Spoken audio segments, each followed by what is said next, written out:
میماندارانی خۆشەویست ئەمڕۆ باسی یاسایەکی تر لە یاسا قورئانیەکان ئەکەین کە بریتیە لە یاسای هەژدەیەم کە خوای پەروەردگار ئەفەرمێ وەلەکم في القصاص حياة يا أولي الألباب لعلكم تتقون أم آية لسورة بقرة آية سطو هفتاو نو لباش أو آية ديك سطو هفتاو هشت كخواي تعالى فرمي يا أيها الذين آمنوا كتب عليكم القصاص أي أو كساني كإيمان دارن خواي تعالى تولا سندنوي حق بحقي لسرتان فرز كردوا لكشتنا في القتلى الحر بالحر يعني آزاد بآزاد والعبد بالعبد والأنثى بالأنثى يعني هر كس يك برانبركي أجر يكي كشت به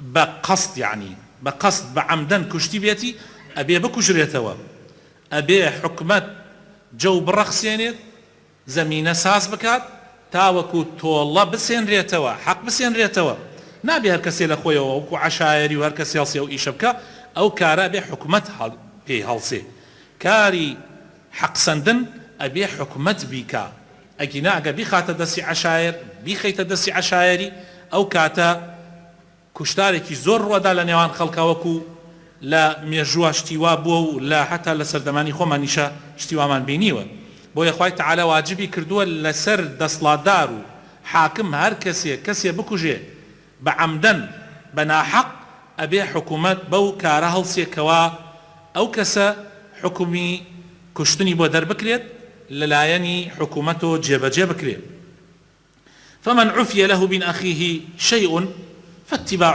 بالمعروف ئەگەر کەسێکیش عەفوی کرد کوشتنەکەی گۆڕی بە خوێن یان هەر عەفوی کرد بە کاملی ئەوە طبعا شتێکی چاکە بەڵام ئەگەر گۆڕی بە پارە ئەبێ فاتباع بالمعروف وأداء إليه بإحسان ئەبێ ئەو پارەیە جێبەجێ بکرێت طبعا خوێنی زەلامیش خۆتان ئاگادارن کە 1000 مسقال ئاڵتونە 1000 مسقال ئاڵتون ئەمە ئەوە نییە کە خەڵک ئێسا ئیکا بە دەفتەرێک و نازانم بە چەند و ئەمانە ئەوە لە ڕاستیە عەفوە ئەوە پێوتری عەفو حەقیقەتەوە پارە وەرنەگرتنە کە لە ناو خۆمانە هەیە ئەگینا 1000 مسقال ئاڵتونە عیار 24 ذلك تخفيف من ربكم ورحمة أوي كخواي تعالى مجالي داوى عفو ببيت أما التخفيف يكلا لان خواو هركسي فمن اعتدى بعد ذلك فله عذاب أليم هركسي السنور ببزيني دواي أميكا حكم كان جيب جكرا براسي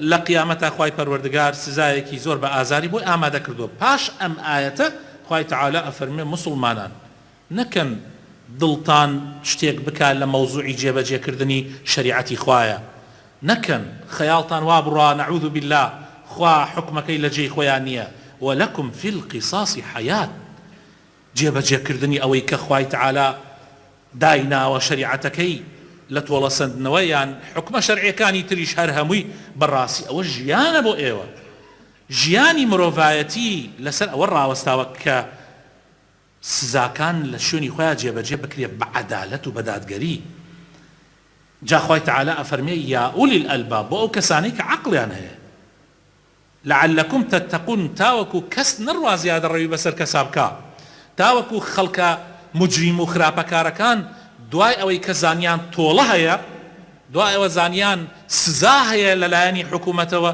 ئەو کاتە ئیتر ناوێرن زیادە ڕەوی بکەن ناوێرن لە سنوور تێپەڕ بکەن خوای تعالی خۆشەویستەکانم کاتێ مرۆڤایەتی خەڵق کرد و ئەم دنیایەی بۆ فراهام کرد خوای تعالی مرۆڤایەتی بەرەڵا نەکردووە بەڵکو پەیامی بۆ ناردووە لە هەموو سەردەمێکە پەیامێک کە عەقیدەی ڕاست کاتەوە پەیامێک کە عیبادەت و پەرستشەکانی بۆ دیاریکە پەیامێک کە ئەخلاقی خەڵک چاککە پەیامێک وەکو شەریعەتێک کە خەڵک پەیڕەوی بکە ئەمە زۆر گرنگە ئێمە بیزانین و ئەو پەیامەی خوا و ئەو مەنهەج و پرۆگرامەی خوا باشترین مەنهەجە بۆ مرۆڤایەتی چونکە هی خالقێکە ئەو مرۆڤ و هەموو ئەوەی لە دەوروبەریایەتی دروستی کردووە یعنی خوا ئەزانێت چی باشە بۆ مرۆڤەکان خوا ئەزانێت چی باشە و چی کاریگەرە لەسەر مرۆڤەکان لەبەر ئەوە پەیامی خوا و شریعەتی خوا باشترین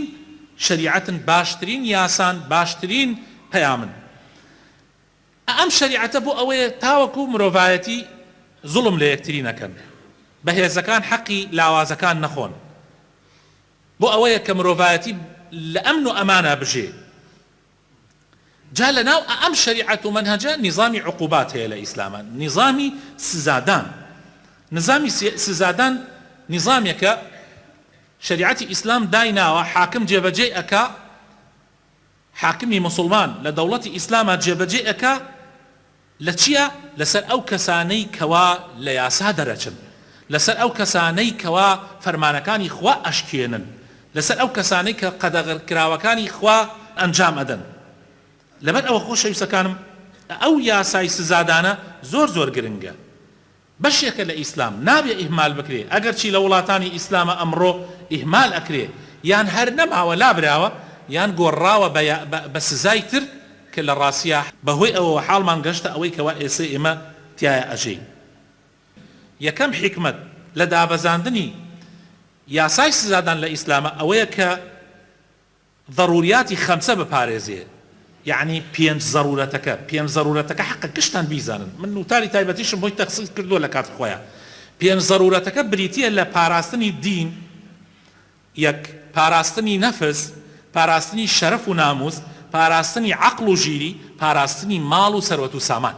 ئەمە پێنج ضروراتن پاراستنیان لەسەر تاک لەناو کۆمەلگا و لەسەر خێزان و لەسەر کۆمەلگا و لەسەر حکوومەت و وڵاتیش پێویستە بپارێزرێ. خۆشەویستەکانم، قانون و یاسای سزادان لە ئیسلامە بۆ پاراستنی ئەمە هاتووە، بۆ پاراستنی ئەمە هاتووە.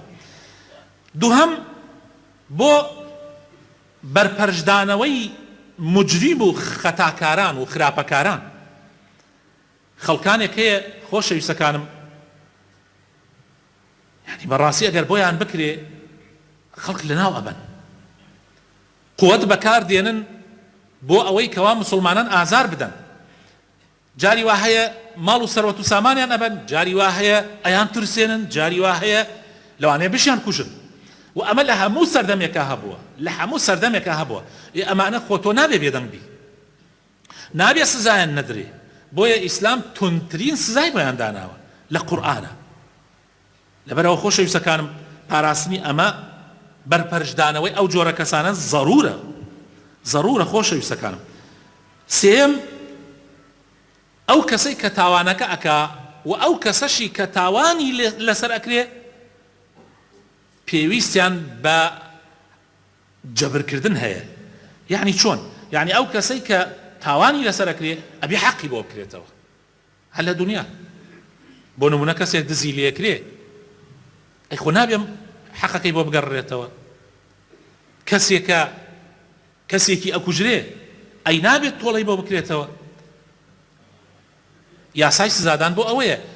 و بۆ ئەو کەسەشی کە تاوانەکە ئەکا، ئەو کەسەشی کە تاوانەکە ئەکا، ئەم یاسایە کە لە ئیسلامە دانراوە ئەبێتە مای کەفارەتی، ئەگەر جێبەجێ بکرێ ئەبێت مایە کەفارەتی گوناحەکانی ئەو کەسە.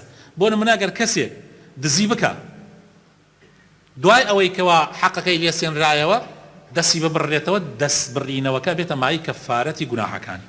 هەروەها یاسای زینا، هەروەها یاسای عەرق خواردن. بۆیە ئەمە بۆ قیامەتی ئەو کەسەش قازانجی هەیە کە تاوانەکەشەکە. چوارەم پاکردنەوەی کۆمەلگا. زۆر ضرورە کۆمەلگا پاک بکرێتەوە خۆشەویستەکانم.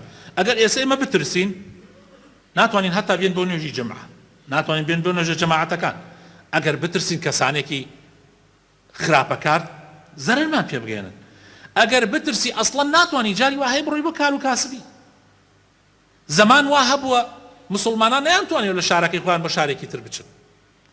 هەلەم کوردستانەی خۆمانە جاری وا هەبووە خەڵک نەیتوانیوە شەوان لە سلێمانیەوە بگەڕێتەوە بە کەلار، لەبەرەوەی دز و جەردە لەسەر جادەکان وەستاوە. خەڵکانێک هەبوون براینە تەلی کارەبایان بڕیوە لە کاتی خۆیان، یعنی ئەو کارەبایە ڕۆینە تەلەکانیان بڕیوە بۆ خۆیان فرۆشتویانە.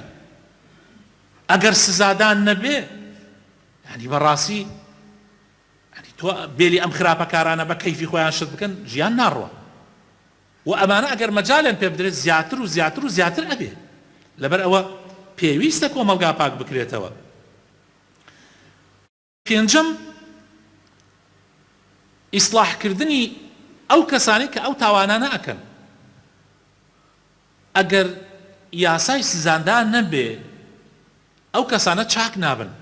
خۆشەویستەکانم خەڵکانێکەیە ئیلا ئەبێ سزای لێ چاکە بێ. خەڵکانێکەیە بە ئامۆژگاری هەر ئامۆژگاری کرد لە وتاری جمعە کابرا ئەگۆڕێ و چاکە بێ. باوکی ئامۆژگاری کرد دایکی ئامۆژگاری کرد چاکە بێ. بەس خەڵکانێکەیە ئیلا ئەبێ ئازاری بدەی. هەر لەناو مناڵەکانی خۆمانە لە ماڵە مناڵێکمانە جاری وا هەیە بە ئامۆژگاری چاکە بێ. بەس مناڵی وامان هەیە ئیلا ئەبێ بڕێکی لێدەی. ئیلا ئەبێ گوێچکی ڕاکێشی. ئەو چاچاکە بێ. جا ئەوە ضرورە. یاسای سزادان ضرورە خۆشەویستەکانم. شەشەم جێبەجێکردنی عەدالەت. دەی ئەکرێ کەسێ بکوژێ. ژنێک بێوەژن کە، مناڵانێک یەتیم بخا، دایک کۆسی دایک و باوک بخا، کەسێکی پاک لە کۆمەلگا دەرکە، لە ژیان دەریکە، حەقی ژیانی لێ بسێنێتەوە. ئەکرێ ئەم کەسە هەر ئاوا بە ئاسانی وازی لێ بهێنرێ؟ ناکرێ خۆشەویستەکانم، ناکرێ. وتراوە لە قەدیما وتراوە وەکو مەثەلێکی عەرەبی وتراوە لەولە السەیف لەکەثوڕە الحەیف. وتراوە ئەگەر شمشێر نەبێ زوڵم و ستەم زیادەکە. جاری وا هەیە پێویستە حکومەت شمشێر ڕاکێشێت تا خەڵک بترسێ. ژیان هەروا بووە، هەرواش ڕۆشتووە. لەبەر ئەوە خۆشەویستەکان ئەمە زۆر زەرورە. لە زمانی مەلیک فەیسەڵی یەکەم کابرایەک شکاتێکی سکاڵایەکی بەرز کردەوە بۆ مەلیک فەیسەڵ. سکاڵاکەی بەم شێوە بوو کەواز ئەم کابرایە سێ کوڕی هەبووە. زەلامێک لەگەڵ کوڕی یەکەمیا کێشەی بووە کوشتێتی. حکومەت کابرایان گرتووە و بۆ ئەبەدی عقوبە دراوە. یعنی سجن کرا. خۆی ئەمری عیدامی بۆ دەرچووە، بەس ئەمر عیدامەکە کراوەتە سجنی ئەبەدی. دوای 9 ساڵ عافواتێک هات و کابرا دەرچوو. کە کابرا دەرچوو لەبەر ئەوەی تۆڵەی لێ نەسێنرێتەوە، خەڵک ترسانیان وتیان بەخوا لەوانەیە بتکوژن ئەوانە. کابرا هات کوڕی دووەم میشی کوشت. ئەمە لە سکاڵاکەی وای نووسیوە. کابرا هات کوڕی دووهەم میشی کوشت. جارێکی تر ئەمری عیدامی بۆ دەرەچێ، ئەمرەکە جێبەجێ ناکرێ، ئەکرێ بە سجنی ئەبەدی، پاشان بە عافواتێک دووبارە دەرەچێ لە سجن. جا من سکاڵام کردووە لای جەنابەت تا فریام کەوی کوڕی سێمیشم نەکوژی. ئەڵێ ئەم سکاڵایە زۆر تەئسیر لە مەلیک فەیسەڵەکە، بۆیە بڕیار ئەدا ئەمری عیدام جێبەجێ بکرێ. هەر لەو ڕۆژە 9 کەس عیدامەکرێ. ئیتر خەڵک کەوتە ئەمنۆ ئاسایشەوە. لە ساڵی 1930 بۆ 32 لە دارفۆر، ئەوەی ینی بەشێکە لە سوودان، کاتی خۆی سەربەخۆ بووە ئەو وڵاتە، پاشایەکی بە پاشاکە یەکێک بۆ لە عادلترین پاشاکان و ملتەزمترین کەس بە قورئان و سونەتەوە. ئەم کابرایە کە ئەیکەن بە پاشا، دوای 3 ڕۆژ دەرەچێ بۆ ناو خەڵک و ئەڵێ خەڵکینە زۆر بیرم کردوتەوە، من بۆ ئەم ئیشە ناشێم، کەسێکی تر بکەن بە پاشا لە جێی من، ئەگەر هەر حەزەکەن من دیاریکەم مامێک لە مامەکانم بەتواناترن لە من بیانکەن بیکەن بە پاشای خۆتان. ئەڵێ خەڵکەکە ڕازی نابن ئیلا ئەو پاشا بێ، ئیلا بەو ڕازی ئەبن ئەو ببێتە پاشا. دەی ئەڵێ 1 هەفتە مەجالم بدەن. دوای هەفتەیەک هەرچی حاکم و ئەوانەی کە کاربەدەستن لە وڵاتە بانگیانەکا و پیان ئەڵێ بە هیچ شێوەیەک ڕازی نابم هیچ کەسێک زوڵمی لێ بکرێ و ئەوانەشی کە تعداکەرن بە هیچ شێوەیەک مەجالیان نەدەن سزای خوا و پێغەمبەری خوای لەسەر جێبەجێ بکەن. ئەڵێ دوای ماوەیەک بڕێ خەڵک دیارە تعدا ئەکەن، ڕێگری ئەکەن 30 کەس. ئەڵێ حاکم ئەمریان لەسەر دەرەکا و بەرزێکەنەوە بۆ لای مەلیک و پادشا، بۆ لای ئەو پاشایە.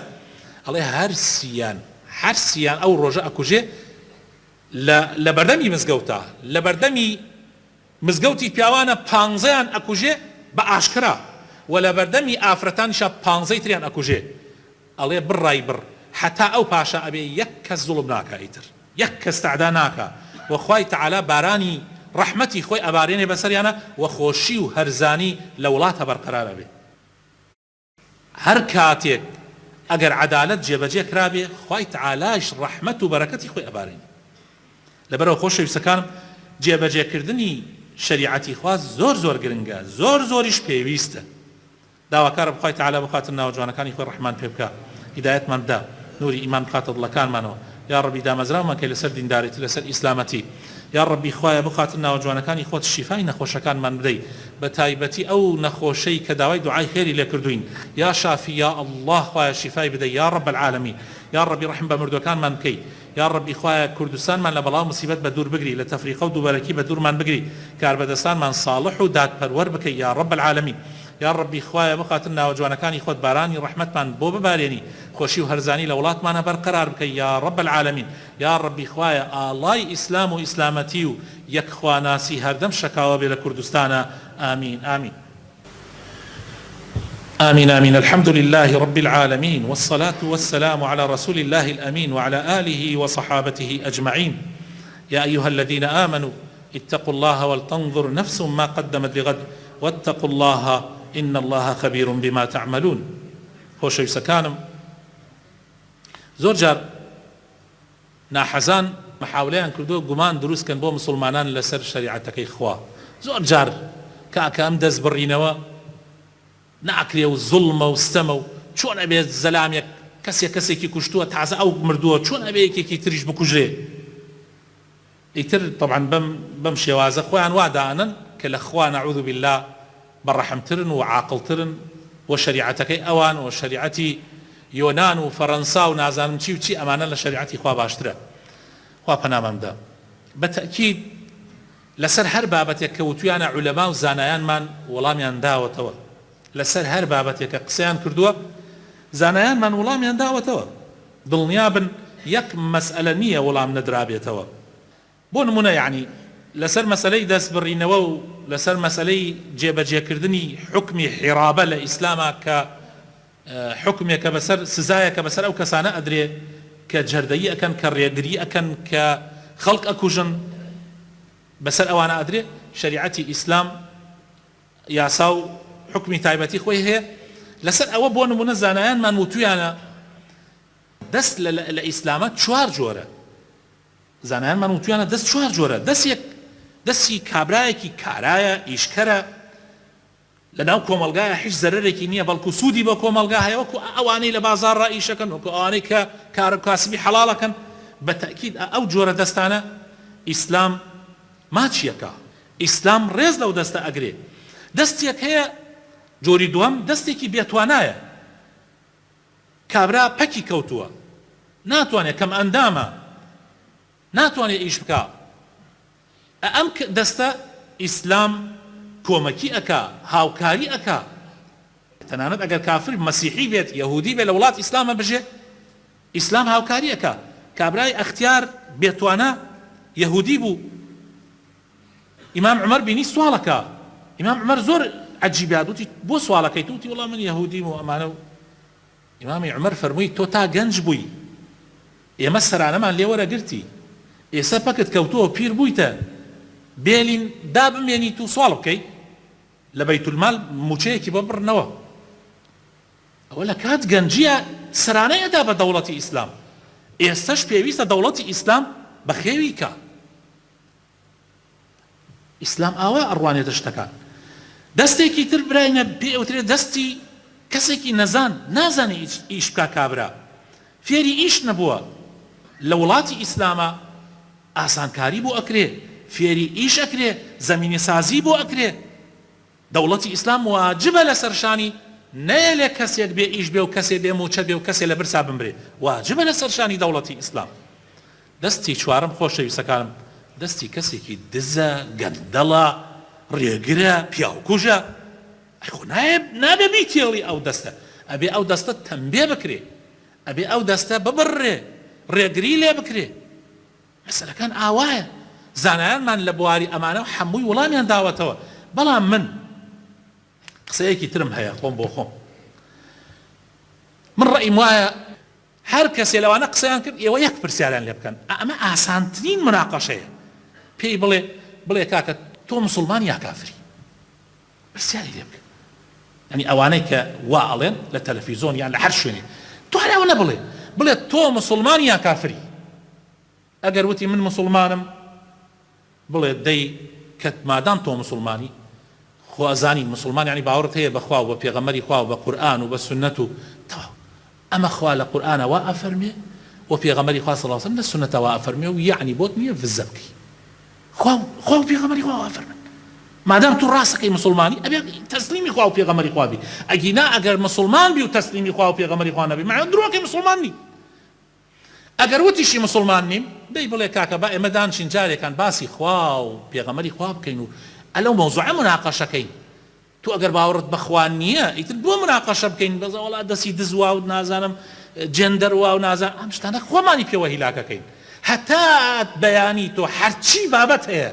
ڕەدی بەدەرەوە و بۆی ڕوونکەرەوە ئەو کە باوەڕی بەخوا نەبێت دژایەتی خوا ئەکا دژایەتی پێغەمبەری خوا ئەکا صلی الله عليه وسلم ئەوانە درۆکەن ئەو مەوزوعانیان کردوتە بیان و ئەیان نەوێ کۆمەڵگای مسلمانان تێکدەن مەسەلەکە ئەوەیە ئیتر مناقەشەی ناوێ مسلمان یا کافری ئەگەر وتی کافرم بڵێ کاکە ئیتر تەواو تر باسی ئەوە ناکەین دەستی دزوا و جەندەر وا و پیا و ئەبێ قەوامەتی هەبێ ئەبێ یعنی خێزان ئەبێ پیا و سەرکردەی بکا و ئەبێ ژن و پیا ئەو مافەکانیانە لە ئیسلامەوە هەمووی دیاری کرد ئەم باسە زیادەیە ئەو کابرا باوەڕی نییە بە قورئان و بە سنەت ئێمە با بڕۆین باسی ئەوەی بۆ بکەین کە خوا هەیە یان نییە دوای ئەوە ئەگەر قەناعەتمان پێکرد کە خوا هەیە ئەمجا خوا پێغەمبەرەکانی ناردووە یا نەی ناردووە ئەوەی بۆ ڕوونکەینەوە ئەمجا ئەم قورئانە کەلامی خوایە کەلامی خوا نییە ئەمجا پێغەمبەری خوایە پێغەمبەری خوا نییە ئەو مەوزوعی بۆ باسکەین ئەگینا قسەی تر زیادەیە ئەگەر وتیشی مسلمانم یەک دقە زیاتر وەلا قسە مەکە بڵێ کە مسلمانی ئەبێ ڕازی بی بە قورئان و سنەت